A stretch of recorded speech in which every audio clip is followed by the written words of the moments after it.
नमस्कार। वादे के अनुसार मैं हाजिर हूँ कुछ सेशंस के साथ। जैसा कि पिछले दिनों सेशन दर सेशन चीज़ें चल रही थी, बीच में अंतराल आया, तो फिर से एक बार नए जोश के साथ नए कारवां को लेकर मैं अपने सेशंस की शुरुआत कर रहा हूँ। तो इस बार हम लोग फॉर्मल टॉपिक्स को लेकर चलें, उनकी चर्चा करें। उसके पहले मैं चाहता हूं कुछ इंटरेस्टिंग बातों से बात शुरू की जाए। तो आज मैं आपके लिए जो सेशन लेके आया हूं वो बड़ा ही मजेदार सेशन है। इंग्लिश में एक टर्म यूज होता है एलिप्सिस। ये जो एलिप्सिस है एक टर्म है, सुना होगा आपने, एलिप्सिस। एलिप्सिस इन ग्रामर। अब प्रश्न उठता है कि एलिप्सिस ग्रामर में क्या है, इसे कहते किसे हैं। तो पहले तो एक छोटी सी बात जान लो आप कि एलिप्सिस उन 3 डॉट्स के लिए भी प्रयोग होता है जो अमूमन हम जब कोई वक्तव्य देते हैं और बाद में उसको वहाँ कोई शब्द छोड़ देते हैं, जैसे तो 3 डॉट, जैसे ये 3 डॉट, ये भी एलिप्सिस कहलाता है। ये 3 डॉट्स एलिप्सिस कहलाते हैं। जैसे आप कोई बात लिख रहे हैं कि राम ने कहा कि, और आगे उसी बात को रिपीट करते समय 3 डॉट लगा देते हैं। जैसे आप कोई सेंटेंस लिख रहे हैं, फिर उसी सेंटेंस को दोबारा लिख रहे हैं, तो उसमें सेम वर्ड्स आ रहे हैं, तो आप कह देते हैं विद्यार्थियों से, टीचर्स किसी को ज्यों कहते हैं उतार लेना, तो क्या करते हैं वो डॉट डॉट डॉट कर देते हैं। लेकिन डॉट डॉट डॉट ही होना चाहिए। हम लोग जोश में आके ढेर सारे डॉट लगा देते हैं, ऐसा कोई पंक्चुएशन इंग्लिश में नहीं है। इसे 3 डॉट्स कहा ही जाता है। एलिप्सिस को हम 3 डॉट्स से दिखाते हैं ये बताने के लिए कि आगे कोई शब्द या वर्ड्स छोड़ दिया गया है, वो अंडरस्टूड है, आप उसको समझ लीजिए। क्लियर? एक तो ये एलिप्सिस का मतलब होता है। लेकिन चूंकि हम लोग ग्रामर की बात कर रहे हैं, तो ग्रामर में एलिप्सिस क्या है? तो ग्रामर में एलिप्सिस दोस्त वो तरीका है जिन तरीकों के द्वारा हम वर्ड्स को लीव आउट करते हैं। It is a process of leaving word और words in a particular sentence when they are identical. Remember, when they are identical, अर्थात एक जैसे ही शब्द जब बार बार वाक्यों में आते हैं तो हम उन्हें छोड़ देते हैं। इस प्रकार छोड़ते हैं कि वाक्य के अर्थ पे कोई असर न पड़े और वो शब्द अंडरस्टूड भी हो जाए, क्योंकि वो दोबारा आने वाला है। तो रिपीटिशन से बचने के लिए हम शब्दों को जो लीव करते हैं, छोड़ते हैं, ओमिट करते हैं, छिपाते हैं, इस प्रक्रिया को ही एलिप्सिस कहा जाता है। तो आज मैं आपके सामने एलिप्सिस के कुछ उदाहरण रखने जा रहा हूं कि कैसे आप एलिप्सिस करेंगे और एलिप्सिस करना कितना इंपॉर्टेंट है आपके लिए। आप अगर अपनी बात इंग्लिश में कह रहे हैं तो इसे प्रेसी राइटिंग आती है। तो प्रेसी राइटिंग में होता है कि शब्दों संक्षेपण, शब्दों को छोड़ना, कम करना, इतनी बड़ी बात को इतने छोटे में कहना, तो वहां एलिप्सिस बहुत काम आने वाली है। या आप एक ही शब्द को बार बार रिपीट कर रहे हैं तो आपका सेंटेंस बोरिंग होगा, उबाऊ होगा, लेंदी होगा। इससे बचने के लिए भी आप एलिप्सिस का प्रयोग कर सकते हैं। एक छोटा सा एग्जांपल लीजिए। जैसे आपसे किसी ने कहा कि do you want to go home, do you want to go home. आपने आंसर दिया यस आई डू, अथवा नो आई डोंट। आप देखिए एलिप्सिस ने आपका काम कितना आसान कर दिया। आप जब कहते हैं यस आई डू, उसका मतलब हाँ मैं घर जाना चाहता हूं। अब यहां पर ये जो वर्ब थी वांट, यही यहां पे रिपीट होने वाली थी। यहां पे ये जो वर्ब थी, ये इंफिनिटिव थी टू गो, यही रिपीट होने वाली थी। यहां पे ये जो होम था यही रिपीट होने वाला था। अगर आप इसको दोबारा पूरा वाक्य लिखें तो आप क्या लिखोगे कि yes I want to go home. लिखने की जरूरत नहीं है, एलिप्सिस ने वो काम कर दिया, आपने उन शब्दों को ओमिट कर दिया, सिर्फ एक ऑक्सिलरी ने इस पूरे सेंटेंस को रिप्लेस कर दिया। या आपको कहना है कि मुझे नहीं जाना है, तो आप कहोगे no I don't want to go home. फिर देखिए एक लंबा सेंटेंस, एलिप्सिस के माध्यम से आप उसको छोटा कर सकते हैं। ये जादू ऑक्सिलरी वर्ब का है। ये ऑक्सिलरीज क्या करती हैं, पूरे सेंटेंस को रिप्लेस करती हैं, अर्थात उनको गायब कर देती हैं। आप लीव कर सकते हैं सब्जेक्ट को, वर्ब को, प्रेडिकेट को, किसके माध्यम से, एलिप्सिस के माध्यम से। तो ये जो प्रक्रिया हम करते हैं इसे ही एलिप्सिस कहा जाता है।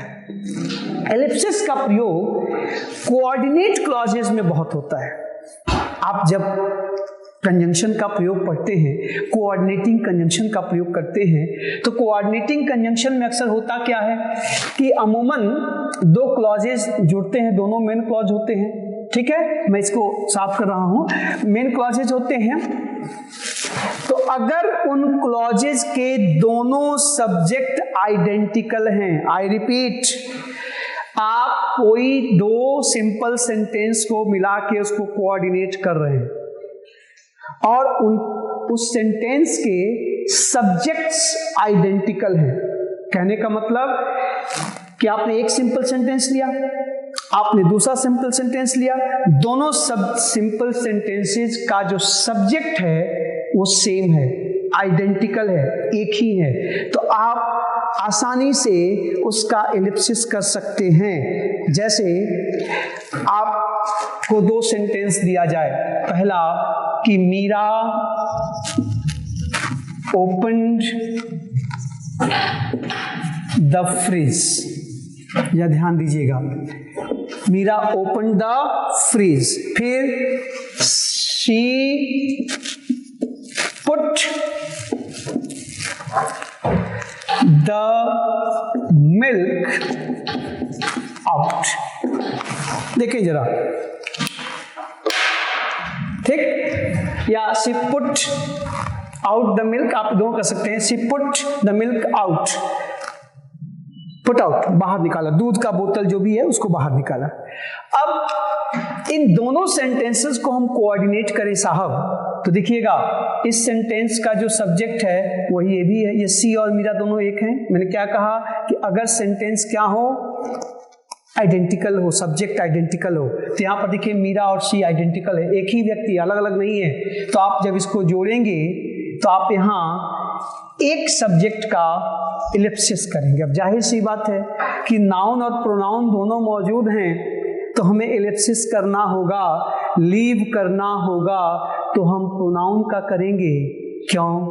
क्योंकि नाउन के बदले प्रोनाउन आते हैं, है ना। देखिए जरा, आप कहोगे कि Meera opened the fridge and put the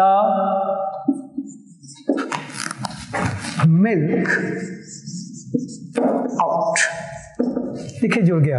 अब यहां पे आप ध्यान से देखें, आपको दोबारा Meera open the fridge and see put out the milk लिखने की जरूरत नहीं है, नहीं है। आप यहां पे देखिए क्या किया गया, एक सब्जेक्ट का एलिप्सिस हो गया, ओमिशन हो गया, उसे हटा दिया गया। ये विधा एलिप्सिस कहलाती है, सब्जेक्ट्स को आपस में गायब कर देना। फिर देखिए, जैसे फिर एक सेंटेंस लीजिए कि ही चेन्ड द डॉग, उसने कुत्ते को चेन से बांध दिया, ठीक है। ही lied it to the door, बल्कि एट द डोर कहिए, लाइड इट एट द डोर। अब देखिए जरा,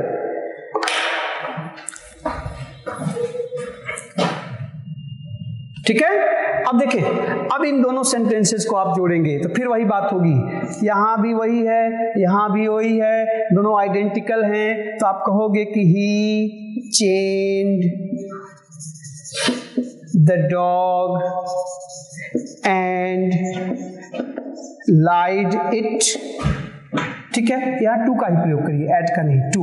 ही lied it to the door, ले आकर उसको दरवाजे पर बांध दिया। अब देखिए फिर यहाँ पे क्या हुआ, सब्जेक्ट का एलिप्सिस हो गया। तो मैं क्या आपको संदेश देना चाहता हूं कि जब आप कोऑर्डिनेशन करेंगे, दो सिंपल सेंटेंसेस का कोऑर्डिनेशन करके एक सिंपल सेंटेंस बनाएंगे, तो उसमें क्या होगा कि अगर उन दोनों सेंटेंसेस के सब्जेक्ट आइडेंटिकल हैं, मतलब सेम पर्सन है, तो आप जोड़ते समय क्या करेंगे, जब उसको एंड से जोड़ेंगे तो दूसरा जो क्लॉज है, जो दूसरा सेंटेंस क्लॉज बनेगा, उसके सब्जेक्ट को आप हटा देंगे, लीव कर देंगे। इस प्रक्रिया को ही इलिप्सिस कहा जाता है। अच्छा, सिर्फ सब्जेक्ट का इलिप्सिस नहीं होता है, इलिप्सिस सब्जेक्ट के साथ साथ ऑक्सिलरी वर्ब्स का भी होता है। जरा इसको देख लीजिएगा ध्यान से, आप अपने हिसाब से नोट कर लीजिएगा, तो मैं आपको दिखाऊं कि कैसे सब्जेक्ट के साथ साथ ऑक्सिलरी वर्ब्स का भी इलिप्सिस किया जाता है। देखिए जरा, आइए और देखें कि आप इस तरीके को जब जानेंगे तो अपनी बातों को कैसे आसानी से आप कह सकते हैं।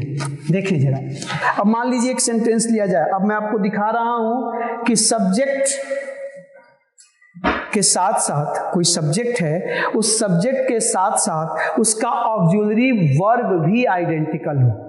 I repeat, in the first case we discussed that when we have identical subjects, then during the coordination we leave one of the subjects, the second one. Okay, now I am telling you that when you have two sentences and both the sentences have identical subjects and identical auxiliaries, मतलब वहां verb और auxiliary दोनों identical हो, एक जैसे हो, तो उसे भी आप साहब जब जोड़ेंगे, कोऑर्डिनेशन करेंगे, तो उसमें से एक सब्जेक्ट और एक ऑक्सिलरी को आप छोड़ सकते हैं, उसका इलिप्सिस कर सकते हैं। एग्जाम्पल लीजिएगा, जैसे रीता opened the door, ये एक सेंटेंस है। रीता ने दरवाजा खोला। She cleaned it. Rita opened the door, she cleaned it. हमने ऑक्सिलरी तो छोड़ ही दिया, इसमें ऑक्सिलरी कहां से आया? एग्जाम्पल गड़बड़ है, ठीक करिए पहले इसको। Rita has open the door, Rita ने दरवाजा खोला है, ठीक है। अब इसके बाद शी हैज क्लीन्ड इट, ठीक है। अभी देखिए दो सेंटेंस हैं, ध्यान से देखना साहब, यहां पर रीता और शी दोनों आइडेंटिकल है कि नहीं है? हैं। अब फिर देखो हैज और हैज आइडेंटिकल है कि नहीं है? सेम है। अब जब इनका आप कोऑर्डिनेशन करेंगे, इनको आप जोड़ेंगे, तो इसमें से एक सब्जेक्ट और एक वर्ब का इलिप्सिस हो जाएगा। आप इसको, अभी मैंने आपको क्या बताया कि जब नाउन और प्रोनाउन में से किसी एक को चुनना हो तो हमेशा नाउन को चुनते हैं, प्रोनाउन को नहीं। अब देखिए जरा, आप इसको जोड़ के लिख सकते हैं कि Rita has opened the door and cleaned it, देखना रे, and cleaned it। अब यहां पे आपको न सी लिखने की जरूरत है न हैज, कभी कंफ्यूज मत होइएगा। आप अक्सर घबरा करके वहां एरर तलाश लेते हैं, ये अक्सर आप कॉन्फिडेंस आप अपना खो देते हैं, पता नहीं ये सही है कि गलत है, इसको लिखो, अरे यहां तो हैज आया था वहां क्यों नहीं आया। ये बिल्कुल 200%, 200% शुद्ध वाक्य है। ये ग्रामर परमिट करता है कि when you have identical subjects, identical verbs, go and ellipse one of them, एक का इलिप्सिस कर दो, आपके सामने है, दोनों जुड़ के एक हो गए। कतई नहीं आप कहेंगे कि Rita has open the door and she has cleaned it. वो ग्रामेटिकली तो करेक्ट है, लेकिन भाषा के दृष्टिकोण से एक गंदा वाक्य है, खराब वाक्य है। अगर आप लिख रहे हैं तो खराब माना जाएगा, और लिखा हुआ है तो वो सुपरफ्लुअस माना जाएगा, उसको इंप्रूव करने की जरूरत है। ऐसे वाक्यों को वो आपको इंप्रूवमेंट के लिए दे देगा। संभालिएगा। तो पहला आपने एलिप्सिस में क्या सीखा? सब्जेक्ट का एलिप्सिस। फिर आपने क्या देखा? सब्जेक्ट और ऑक्सिलरी वर्ब का एलिप्सिस। या ध्यान से देखना, कोई कंफ्यूजन नहीं होना चाहिए। अब देखिए, अब केवल ऑक्सिलरी का एलिप्सिस, केवल ऑक्सिलरी का एलिप्सिस कब होता है? कि जब सब्जेक्ट्स डिफरेंट होते हैं। ध्यान से सुनना, सब्जेक्ट डिफरेंट होंगे, वो आइडेंटिकल नहीं होंगे, लेकिन दोनों सब्जेक्ट के लिए आने वाला जो ऑक्सिलरी है वो आइडेंटिकल है। सुन रहे आप कि दोनों की ऑक्सिलरी जो आएगी, सब्जेक्ट अलग, ये अलग, ये अलग, दोनों सेंटेंस जो आप कोऑर्डिनेट करने जा रहे हैं, जोड़ने जा रहे हैं, सिंपल सेंटेंस से कंपाउंड सेंटेंस बनाने जा रहे हैं, तो इसका सब्जेक्ट अलग है, इसका सब्जेक्ट अलग है, लेकिन दोनों के लिए जो ऑक्सिलरी आई है वो आइडेंटिकल है, वो सेम है। तो आप जब उनको जोड़ेंगे तो आप आसानी से क्या कर सकते हैं? ऑक्सिलरी का, दूसरी ऑक्सिलरी का एलिप्सिस कर सकते हैं, उसको आप हटा सकते हैं। उदाहरण देखिए तो बात समझ में आ जाएगी। देखिए जरा, जैसे आपके सामने किसी ने दो सेंटेंस दे दिए कि इनको जोड़ें। अच्छा, मैं डायरेक्टली भी लिख सकता हूं, लेकिन मैं जानबूझ के तोड़ तोड़ के पहले लिख रहा हूं ताकि आप जब जोड़ें तो आप देखें कि कौन जुड़ते समय कौन गायब हो रहा है और क्यों गायब हो रहा है। जो लॉजिक दी जा रही है वो लॉजिक वहां पे लागू हो रहा है कि नहीं, है ना? तो जैसे मान लीजिए एक सेंटेंस आ जाए कि सुधा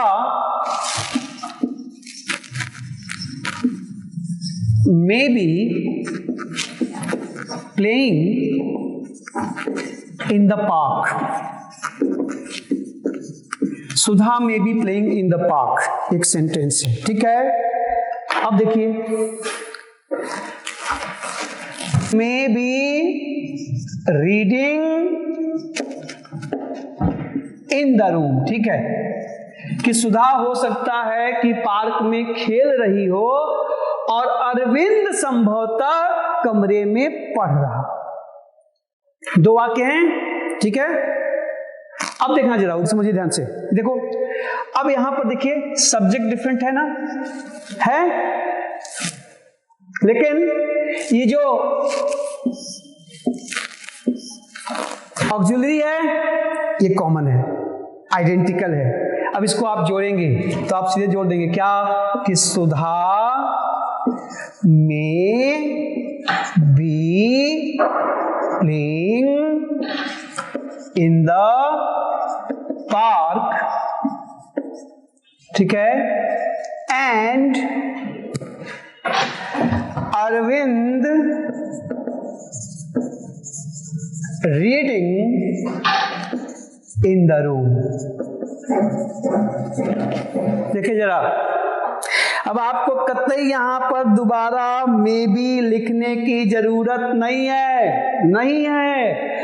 आप सीधे सीधे यहां पर इस ऑक्सिलरी का एलिप्सिस कर सकते हैं, ओमिशन कर सकते हैं, हटा सकते हैं, और ये बिल्कुल शुद्ध वाक्य है। जब सब्जेक्ट्स डिफरेंट हो और ऑक्सिलरीज आइडेंटिकल हो, वर्ब्स नहीं, ध्यान से देखिएगा, वर्ब्स रहेंगी, ऑक्सिलरीज आइडेंटिकल हो, तो आप आसानी से उन ऑक्सिलरीज का एलिप्सिस कर सकते हैं, ठीक है? अब देखिएगा, यही नहीं, आप चाहें तो मेन वर्ब, मुख्य क्रिया का भी एलिप्सिस कर सकते हैं, मुख्य क्रिया का भी। आप देखें जरा, जैसे आप पूरी की पूरी अगर कब करेंगे, मैं बार बार कह रहा हूं, मिटा रहा हूं इसको, संभाल लीजिएगा, मैं बार बार कह रहा हूं कि एलिप्सिस में एक चीज कॉमन चल रहा है लगातार, अगर आप ध्यान दे रहे हो तो। क्या कॉमन चल रहा है बेटा? आइडेंटिकल। हटाएंगे किसको? जो आइडेंटिकल होंगे, जो एक जैसे होंगे, उसी को हटाएंगे। तो हमने पहला चरण में किसकी बात की? कि सब्जेक्ट आइडेंटिकल हो, एक को हटा दीजिए, एलिप्सिस हो गया। फिर बात क्या आई? कि सब्जेक्ट के साथ साथ ऑक्सिलरी वर्ब भी आइडेंटिकल हो, तो सब्जेक्ट और ऑक्सिलरी दोनों को हटा दीजिए। फिर तीसरी बात आई कि सब्जेक्ट डिफरेंट हो लेकिन ऑक्सिलरीज आइडेंटिकल हो तो आप ऑक्सिलरी को इलिप्सिस कर सकते हैं। अब मान लीजिए कि सेंटेंस में सब्जेक्ट डिफरेंट हो, अलग अलग सब्जेक्ट हो, लेकिन उनका जो मेन वर्ब है वो आइडेंटिकल हो, तो आप उसका भी इलिप्सिस कर सकते हैं। बड़ी ही फनी और मजेदार लैंग्वेज है इंग्लिश। देखिएगा जरा, ये सेंटेंस लीजिएगा कि ही वॉक्स, वह कार्य करती है, ही वॉक्स विथ एयर इंडिया। देखना जरा, he works with air India. और दूसरा sentence, his wife works with the Indian airlines.